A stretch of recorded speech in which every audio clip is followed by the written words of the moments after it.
Class 10 দশম শ্রেণী প্রথম পর্যায়ক্রমিক মূল্যায়ন অর্থাৎ ফার্স্ট ইউনিট টেস্ট পরীক্ষার একদম দোরগোড়ায় দাঁড়িয়ে তোমাদের জন্য নিয়ে চলে এলাম ইতিহাস বিষয়ে একটি চূড়ান্ত গুরুত্বপূর্ণ নমুনা প্রশ্নপত্র ও সাথে তার উত্তর।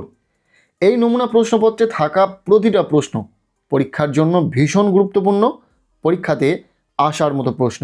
কাজেই তোমরা যারা ইতিহাস পরীক্ষাতে ভালো রেজাল্ট করতে চাইছো, অবশ্যই এই নমুনা প্রশ্নপত্রে থাকা ছোট বড় প্রতিটা প্রশ্ন খুব ভালো করে পড়ে রাখো। এখান থেকে বেশ কিছু প্রশ্ন তোমাদের পরীক্ষাতে কমন আসতে চলেছে। আমরা একদম প্রথম থেকে সম্পূর্ণ প্রশ্নপত্রটি দেখে নেব। প্রশ্নপত্রের শুরুতে রয়েছে বিভাগ ক, একের দাগ। বলা হচ্ছে সঠিক উত্তরটি বেছে নিয়ে লেখো। এখানে রয়েছে 10টি এমসিকিউ টাইপ প্রশ্ন, প্রতিটি প্রশ্নের মান 1 নম্বর করে, টোটাল 10 নম্বর। আমরা প্রতিটা প্রশ্ন উত্তর সহ দেখে নেব। প্রথম প্রশ্ন, বিপিনচন্দ্র পাল লিখেছেন, উত্তর হবে 70 বৎসর। দ্বিতীয় প্রশ্ন, পৃথিবীর প্রাচীনতম খেলাটি হলো, উত্তর হবে মানাকালা। এরপর 1.3-এর প্রশ্ন, শিক্ষাক্ষেত্রে চুঁইয়ে পড়া নীতিটি হলো, উত্তর হবে টমাস মেকেলের। এরপর 1.4-এর প্রশ্ন, হুতম পেঁচার নকশা গ্রন্থটি রচনা করেন, উত্তর হবে অপশান খ কালীপ্রসন্ন সিংহ। এখানে আমরা সঠিক উত্তরটি ডিফারেন্ট কালারে চিহ্নিত করার চেষ্টা করেছি যাতে তোমাদের বুঝতে সুবিধা হয়। এরপর 1.5-এর প্রশ্ন, রামমোহন রায় অ্যাংলো হিন্দু স্কুল প্রতিষ্ঠা করেছিলেন কত খ্রিস্টাব্দে, উত্তর হবে 1821 খ্রিস্টাব্দে। এরপর 1.6-এর প্রশ্ন, সতীদাহ প্রথা রদ হয়, উত্তর হবে 1829 খ্রিস্টাব্দে। 1.7-এর প্রশ্ন, হুল কথার অর্থ কী, উত্তর হবে বিদ্রোহ। 1.8-এর প্রশ্ন, ভারতে প্রথম অরণ্য আইন পাশ হয়, উত্তর হবে 1865 খ্রিস্টাব্দে। এরপর 1.9-এর প্রশ্ন, ওয়াহাবি কথাটির অর্থ হলো, উত্তর হবে নবজাগরণ। এরপর 1.10-এর প্রশ্ন অর্থাৎ এমসিকিউ টাইপ শেষ প্রশ্ন, মুন্ডা সমাজের যৌথ মালিকানাকে বলা হয়, উত্তর হবে খুঁতকাঠি প্রথা। এই ছিল 10টি এমসিকিউ টাইপ প্রশ্ন যার উত্তর সহ আলোচনা করে দিলাম। এরপর রয়েছে প্রশ্নপত্রে বিভাগ খ, 2-এর দাগ। বলা হচ্ছে 2-1 কথায় উত্তর দাও। এখানে 6টি এসকিউ টাইপ প্রশ্নের উত্তর লিখতে হবে। প্রতিটি প্রশ্নের মান 1 নম্বর করে, টোটাল 6 নম্বর রয়েছে। এই এসকিউ টাইপ প্রশ্নের ক্ষেত্রেও আমরা উত্তর করে দিয়েছি, তোমরা উত্তর সহ প্রতিটা প্রশ্ন দেখে নাও। প্রথম প্রশ্ন, সোমপ্রকাশ পত্রিকার সম্পাদক কে ছিলেন, উত্তর হবে দ্বারকানাথ বিদ্যাভূষণ। দ্বিতীয় প্রশ্ন, মায়ের দেওয়া মোটা কাপড় গানটির রচয়িতা কে, উত্তর হবে রজনীকান্ত সেন। এই এসকিউ টাইপ প্রশ্নগুলি ভীষণ ইম্পর্টেন্ট, খুব ভালো করে দেখে রাখো উত্তর সহ। 2.3-এর প্রশ্ন যেটা রয়েছে, গোড়া উপন্যাস কে রচনা করেন, উত্তর হবে রবীন্দ্রনাথ ঠাকুর। 2.4-এর প্রশ্ন, ভারতের প্রথম মহিলা চিকিৎসক কে ছিলেন, উত্তর হবে কাদম্বিনী গাঙ্গুলি। এরপর 2.5-এর প্রশ্ন, দামিন ই কোহ কথাটির অর্থ কী, উত্তর হবে পাহাড়ের প্রান্তদেশ। নেক্সট 2.6-এর প্রশ্ন, ফরাজি কথার অর্থ কী, উত্তর হবে ইসলাম নির্দিষ্ট বাধ্যতামূলক কর্তব্য। ব্যাস, এসকিউ টাইপ প্রশ্ন শেষ। আমরা প্রতিটা প্রশ্নের উত্তর শেয়ার করেছি। এরপর আমরা দেখে নেব বিভাগ গ, 3-এর দাগ। বলা হচ্ছে 2-3টি বাক্যে উত্তর দাও। এখানে রয়েছে 2 মার্কের প্রশ্ন, 4টি প্রশ্নের উত্তর লিখতে হবে, টোটাল 8 নম্বর রয়েছে। আমরা এখানেও প্রতিটা প্রশ্নের উত্তর সহ শেয়ার করব। প্রত্যেকটি প্রশ্নের নিচে আমরা উত্তর লিখে দিয়েছি, দেখে নাও। প্রথম প্রশ্ন, মহাফেজখানা কি, ইতিহাস চর্চায় এর গুরুত্ব কী, উত্তর হবে মহাফেজখানা হলো এমন এক ঐতিহাসিক সংগ্রহশালা যেখানে বহু প্রাচীন থেকে বর্তমানের বিভিন্ন চিঠিপত্র বা গুরুত্বপূর্ণ উপাদান সংগ্রহ করে রাখা হয়। আধুনিক ইতিহাস চর্চায় যে কোনো ঐতিহাসিক চিঠিপত্র বা লিখিত উপাদানের প্রয়োজন হলে মহাফেজখানা থেকে তা সংগ্রহ করা হয়ে থাকে।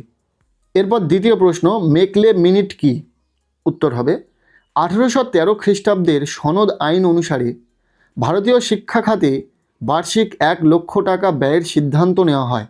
সেই অর্থ প্রাচ্য না পাশ্চাত্য কোন খাতে ব্যয় হবে তা নিয়ে শুরু হয় দ্বন্দ্ব।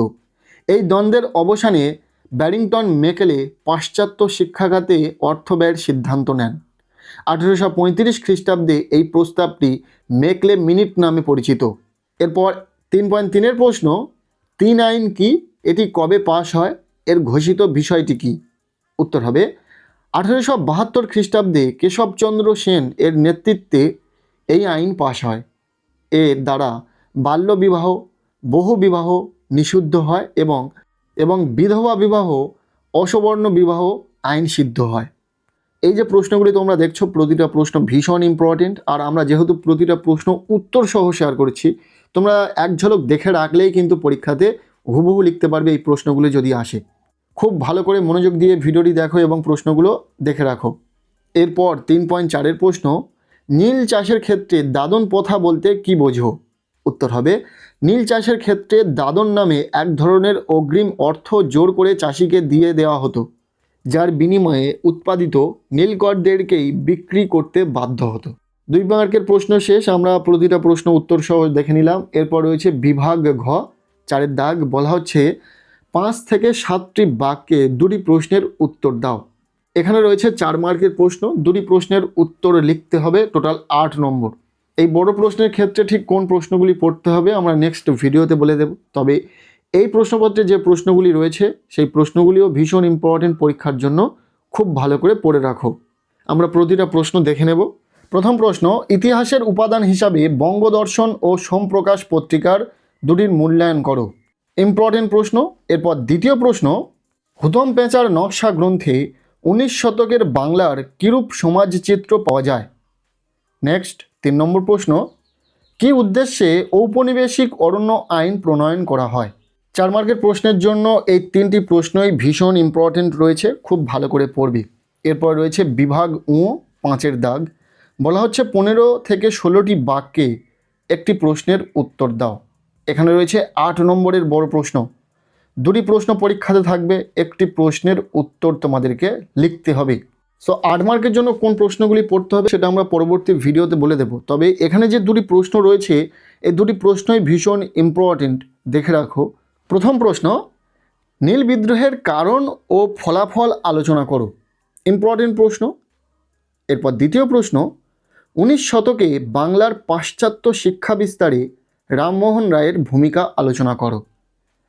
8 মার্কের জন্য 2টি প্রশ্ন ইম্পর্টেন্ট, একটু ভালো করে দেখে রাখবে। এই ছিল ইতিহাস বিষয়ে একটি পূর্ণাঙ্গ প্রশ্নপত্র, ফার্স্ট ইউনিট টেস্ট। প্রথম পর্যায়ক্রমিক পরীক্ষাতে এখান থেকে প্রশ্ন আসার সম্ভাবনা অনেকাংশে রয়েছে।